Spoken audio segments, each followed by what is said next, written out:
Today, I'm teaching you how to connect Wi-Fi without typing a password.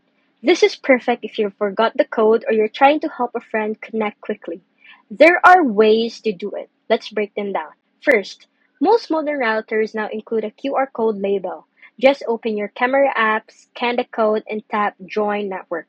No typing, no guessing, it connects instantly. Second, if your router has a WPS or Wi-Fi protected setup button, press it. Then on an Android phone, go to Wi-Fi, Advanced, connect via WPS.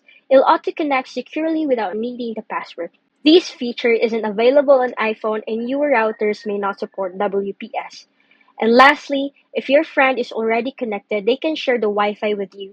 On Android, go to Wi-Fi settings and tap the QR icon to share. On iPhone, when your device tries to join, your friend will see a share password prompt.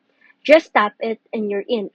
And that's it. Whether you're scanning, tapping, or sharing, now you can connect to Wi-Fi without typing the password.